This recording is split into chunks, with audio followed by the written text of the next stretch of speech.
नमस्कार बच्चों, कैसे हो आप सब। आशा करते हैं आप स्वस्थ होंगे, अच्छे से होंगे और आप खूब मन लगाकर पढ़ रहे होंगे। आज हम पाठ 20 बूंद बूंद से पढ़ेंगे।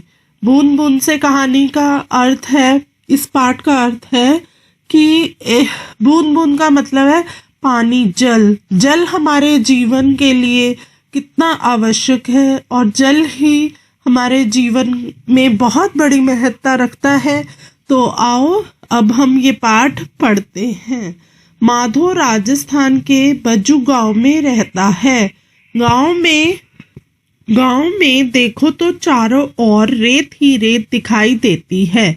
जब कभी रेत नहीं उड़ती तब कुछ घर दिख जाते हैं। माधो के घर में सब परेशान हैं। वैसे ही हर साल गर्मियों में पानी की बहुत कमी होती है। इस साल तो बिल्कुल बारिश नहीं हुई। अब उसकी माँ और बहन को और भी दूर जाना पड़ता है। पानी लाने के लिए पास वाली बावड़ी सूख जो गई है। हर रोज 4 घड़े पानी जुटाने में ही कई घंटे निकल जाते हैं। गर्म रेत में चल चलकर उनके पैर तो जलते ही है, छाले भी पड़ जाते हैं। बच्चों, आपको एक चित्र दिखाई दे रहा है। इस चित्र में कुछ महिलाएं हैं जो अपने सिर पर और अपने हाथ में घड़ों को उठाए हुए चलते हुए दिखाई दे रही हैं। ये महिलाओं अपने घर के पानी के लिए बहुत दूर जाती है। ये राजस्थान के कहानी का दृश्य आपको बताया गया है इस पाठ में। जो राजस्थान है, हमारे देश में राजस्थान ही एक ऐसी जगह है जहां पर पानी की बहुत कमी पाई जाती है और अगर बारिश नहीं होती है तो बच्चों वहां और भी पानी की समस्या उत्पन्न हो जाती है और लोगों को बहुत दूर दूर जाना पड़ता है पानी लेने के लिए। और गर्मियों में तो क्या होता है कि रेत है वो बहुत गर्म हो जाती है, जिससे कि उस पर चलने पर पैरों में छाले पड़ जाते हैं। इसीलिए बच्चों, आपने ये दृश्य देखा, इसमें महिलाएं कितनी दूर सिर पर घड़ों को पानी उठाकर जा रही हैं और पानी भर रही है एक कुएं या तालाब में से। तो आपको ये वहाँ के हालात के बारे में पता लग गया। यह हमारा पृष्ठ 134 समाप्त हुआ। अब हम अगले पृष्ठ पर आते हैं। अगले पृष्ठ पर बच्चों आप फिर एक चित्र देख रहे हैं। इस चित्र में क्या है, एक छत दिखाई हुई है, आंगन के नीचे टाका दिखाया हुआ है, ढक्कन दिखाया हुआ है, नाली दिखाई हुई है। इसका मतलब ये है कि इस दृश्य में आपको पानी इकट्ठा करने का कुछ बताया गया है। गांव में खुशी की लहर तब उठती है जब कभी रेल से पानी आता है। माधो के पिताजी ऊंट गाड़ी में पानी लाने जाते हैं, पर ऐसा मौका अक्सर नहीं आता। लोग पानी का इंतजार करते ही रह जाते हैं। कुछ लोग बारिश का पानी इकट्ठा करते हैं। यह खास तरह से किया जाता है टाका बनाकर। अब क्या तुम जानते हो टाका क्या होता है और इसे कैसे बनाते हैं? तो बच्चों, गांव में क्या होता है कि पानी कई बार रेलगाड़ी से आता है। रेलगाड़ी में खूब सारा पानी इकट्ठा करके भेज देते हैं, जिससे कि लोग वहां से अपना ऊंट बैलगाड़ी पर रेलवे स्टेशन जाकर और अपने ड्रम जो भी उनके पास बर्तन है उसमें पानी भरकर ले जाते हैं। पर ये ऐसा कभी कभी ही हो पाता था। अब देखो बच्चों, आपको बता रहे हैं कि बारिश का पानी कैसे इकट्ठा करते हैं। बारिश का पानी हम इकट्ठा कैसे करते हैं, इसको एक बहुत ही खास तरीके के टाका बनाकर किया जाता है। आपको बताएंगे ये हम टाका क्या होता है और कैसे बनता है। आंगन में गड्ढा बनाकर उसे पक्का करके टाका बनाते हैं। टाके को ढक्कन से बंद रखते हैं। टाके के लिए घर की छत को कुछ ढलवा बना देते हैं, जिससे छत पर गिरा बारिश का पानी नाली के द्वारा नीचे टाके में इकट्ठा हो सके। छत की नाली पर जाली लगा देते हैं, जिससे कूड़ा कचरा टाके में न जा सके। यह पानी साफ करके पीने के काम में लाया जाता है। कभी कभी गांव के एक टाके से माधो को भी पानी लेने देते हैं। तो बच्चों आपने इस चित्र में देखा ना, आपने इस चित्र में क्या देखा है? इस चित्र में आपको दिखाया है कि कैसे टाका बनाया और उसमें पानी को इकट्ठा किया। इस चित्र में क्या है? आंगन के नीचे एक टाका, एक बहुत बड़ा होल सा बना देते हैं, जिसमें क्या है, जिसमें छत पे भी देखो आप छत दिखा रहे हैं, और एक ऐसे नाली सी बना के और डायरेक्ट पानी उसमें चला जाता है और उसको ढक देते हैं ताकि उसमें और गंदगी ना जाए। तो अब आपको समझ आ गया होगा कि टाका क्या होता है। टाका ये होता है कि इसमें हम पानी को इकट्ठा कर लेते हैं। यह पानी साफ करके पीने के काम में लाया जाता है। कभी कभी गांव के एक टाके से माधो को भी पानी लाने देते हैं। कभी कभी क्या होता है कि बच्चे भी शौक रखते हैं कि हम भी जाएंगे पानी लेके आएंगे, तो माधो का भी नंबर आता था पानी लेने के लिए। सोचो पानी की कमी से लोगों को क्या क्या परेशानियां होती होंगी। तो बच्चों अब आपको हम बताएंगे कि पानी के बिना हम लोगों को किस किस परेशानियों का सामना करना पड़ता है। पानी के बिना हमारा जीवन बिल्कुल भी संभव नहीं है। जल ही जीवन है, ये आपने कई बार पढ़ा भी होगा और सुना भी होगा। इसीलिए पानी की कमी नहीं होती। पानी की कमी से हमें बहुत सी दिक्कतों का सामना करना पड़ता है। माधो के गांव के लोग पीने का पानी कहाँ से लाते हैं? तो माधो बच्चों आपको पता कहाँ रहता है? राजस्थान एक रेतीला इलाका है, वहां पर पानी की बहुत कमी होती है।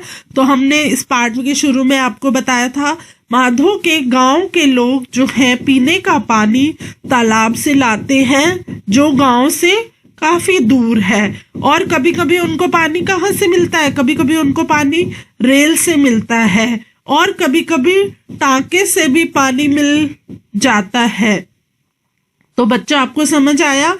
आपने इस पाठ के शुरू में पढ़ा था, तो इस प्रश्न का उत्तर आप अच्छे से लिख सकते हैं कि माधो के गांव के लोग पीने का पानी तालाब से लाते हैं, जो कि गांव से काफी दूर है। कभी कभी उन्हें रेल से पानी मिलता है, कभी टांके से पानी लेने की इजाजत मिल जाती है।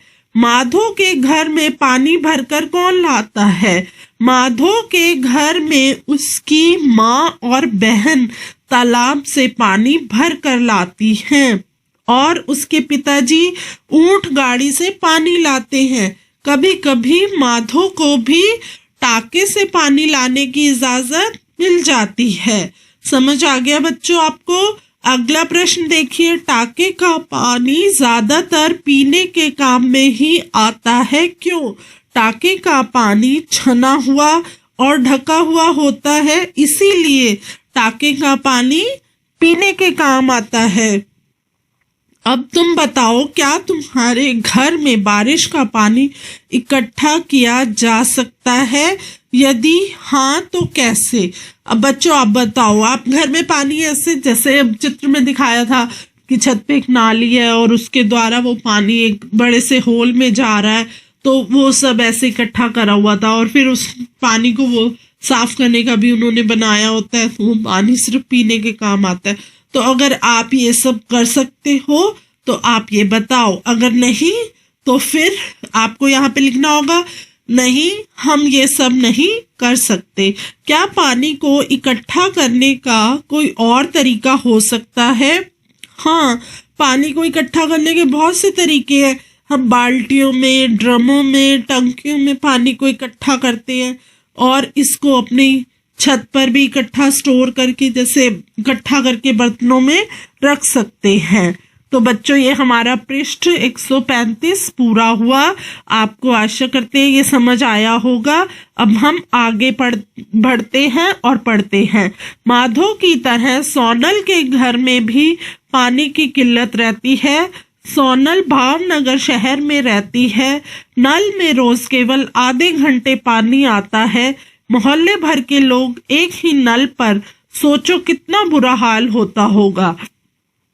तो बच्चों ये आपने राजस्थान की पहले पढ़ा था, अब इसमें आपको भावनगर का भी बताया गया है।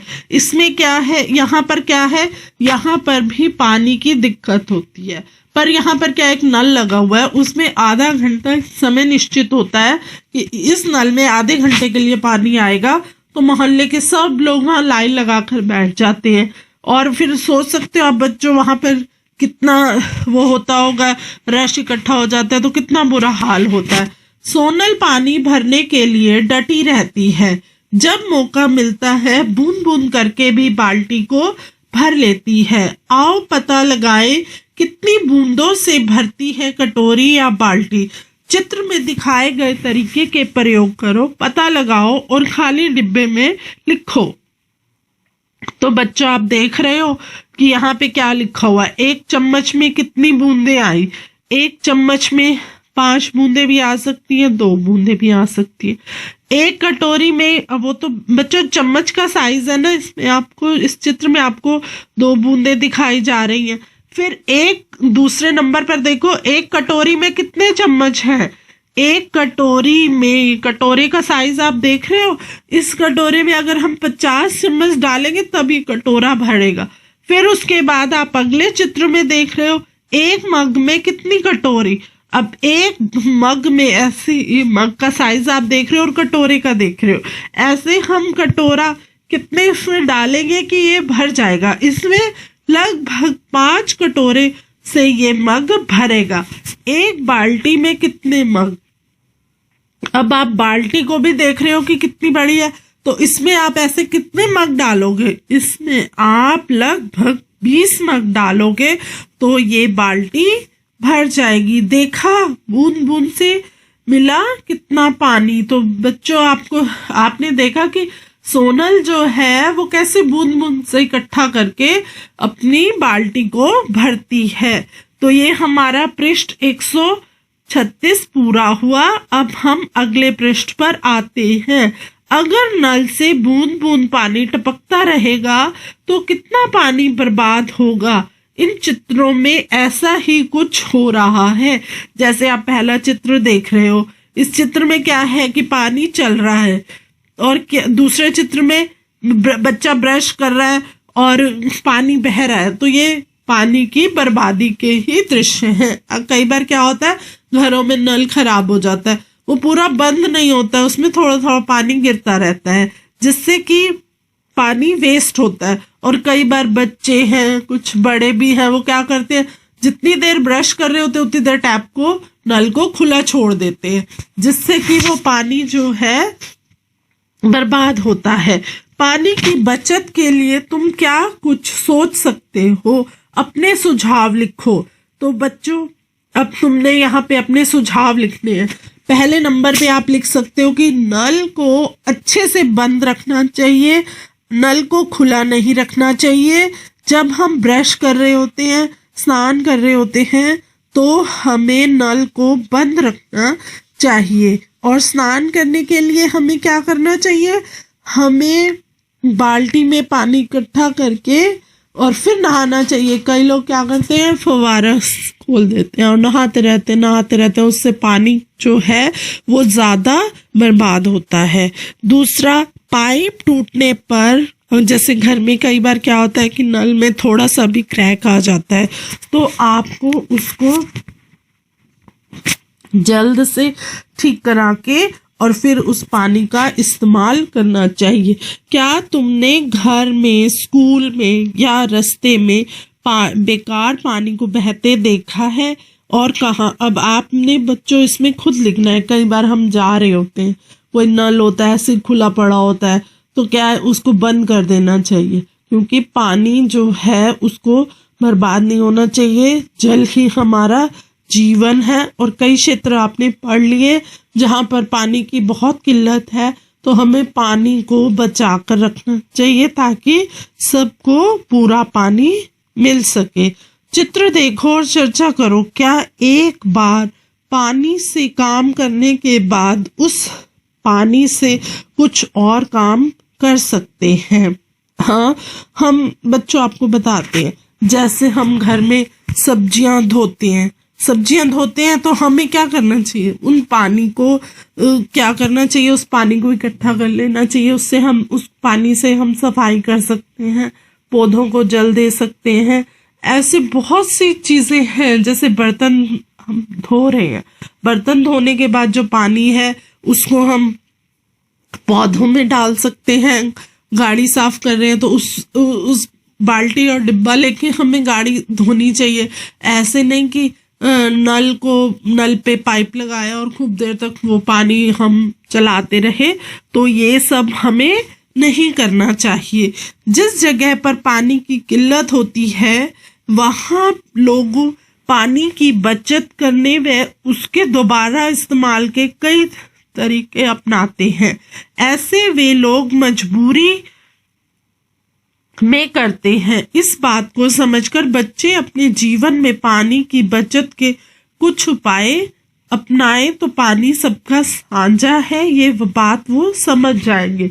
तो बच्चों, यही हम आपको समझाने की कोशिश कर रहे थे कि पानी को अब हम बार बार इस्तेमाल कर सकते हैं, क्योंकि जैसे अब आपको समझाया कि सब्जी धोने के बाद भी हम वो जो जल है उसका इस्तेमाल सफाई के लिए कर सकते हैं। हमारा पृष्ठ 137 पूरा हुआ।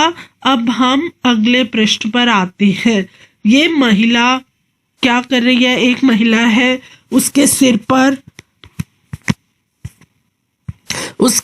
पर और हाथ में घड़ा है जिससे वो पानी लेने जा रही है। पानी लेके आती है तो फिर दूसरे चित्र में देखिए वो पानी क्या कर रही है।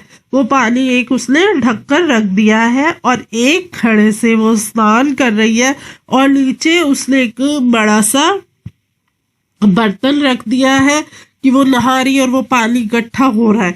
फिर उस पानी से वो क्या कर रही है, अगले चित्र में आप देख सकते हैं, उस पानी से वह गाय को नहला रही है। अलग अलग रंग। तो बच्चों, आपने देखा इस चित्र के माध्यम से आपको समझ आया होगा कि पानी का इस्तेमाल हम किस तरह से कर सकते हैं और पानी की बचत हमारे लिए कितनी आवश्यक है। अलग अलग रंगों से लाइनें खींचकर दिखाओ किस काम के बाद क्या काम करोगे जिससे वही पानी बार बार इस्तेमाल हो सके। एक उदाहरण नीचे दिया गया है। अब बच्चों, इसमें देखो आप, खानों में लिखा हुआ है हाथ मुंह धोना, कपड़े धोना, फल सब्जी धोना, पोछा लगाना, पौधों में पानी डालना, शौचालय में पानी डालना। तो आपने गुलाबी रंग की रेखा देखी होगी कि फल सब्जी धोने के बाद हम उस पानी का कहाँ इस्तेमाल कर रहे हैं, पौधों में डालने के काम आ रहा है। अब आपको ऐसे ही बताना है, हाथ मुंह धोने के बाद वो पानी आप क्या इस्तेमाल कर सकते हो। हाथ मुंह धोने के बाद हम उस पानी का इस्तेमाल पोछा लगाने में कर सकते हैं। कपड़े धोने के बाद आप उस पानी का इस्तेमाल कहाँ करोगे, कपड़े धोने के बाद हम उस पानी को शौचालय में इस्तेमाल कर सकते हैं। शौचालय में निस्तारण के लिए उस पानी का इस्तेमाल किया जा सकता है। तुमने पानी के बार बार इस्तेमाल करने के कुछ तरीके सुझाए। ये तरीके लोग ज्यादातर मजबूरी में अपनाते हैं जहां पानी की बहुत कमी होती है। जानते हो, पानी की कमी इसलिए भी होती है क्योंकि कुछ लोग बेकार पानी करते हैं। सोचो कितना अच्छा हो अगर सभी को पानी मिले। तो बच्चों, ये हम तरीके वहीं इस्तेमाल होते हैं जहां पर पानी की कमी है। जैसे आपने इस पाठ में पढ़ा राजस्थान में और फिर वहां पे जामनगर में। तो बच्चों, अगर हमारे क्षेत्र में हमारे पास पानी भरपूर है लेकिन फिर भी हमें उनको बर्बाद नहीं होना देना चाहिए ताकि सब लोगों को पानी मिल सके। इस्तेमाल किए हुए पानी के पुनः उपयोग पर चर्चा करें। यह चर्चा पानी के बचाव के महत्व को समझने में सहायक होगी। इस बारे में बच्चों के सुझाव सुनना और इन सुझावों को जीवन में अपनाने के लिए प्रेरित करना उपयोगी रहेगा। तो बच्चों, आपने इस पृष्ठ 138 पर पानी को इस्तेमाल करना कैसे करना चाहिए ये सब पढ़ा, और पानी कितना हमारे लिए आवश्यक है ये भी आपने पढ़ा, और आपने देखा कि पानी हमारे जीवन के लिए बहुत ही ज़रूरी है। हमें पानी को बर्बाद नहीं करना चाहिए, पानी का भरपूर इस्तेमाल करना चाहिए, और ये पानी के इस्तेमाल करने के तरीके आपको बताए हैं। और जिन क्षेत्रों में पानी की बहुत कमी है वहाँ पर भी आपको बताया है कि एक बार पानी इस्तेमाल करने के बाद अगर पानी बच जाता है तो हम उस पानी को दोबारा से इस्तेमाल कर सकते हैं। तो बच्चों, आशा करते हैं आपको यह पाठ अच्छे से समझ आया होगा और आप अपने जीवन में जल की महत्ता को अधिक महत्व देंगे और सुरक्षित करेंगे जल को। अच्छा बच्चों, आपका बहुत बहुत धन्यवाद। आपने अच्छे से पाठ को सुना और आपने इसके प्रश्न हल किए, और आपको अगर इसमें कुछ भी दिक्कत हो तो आप हमें बता सकते हैं, हम आपको और अच्छे से समझाने का प्रयत्न करेंगे। धन्यवाद बच्चों।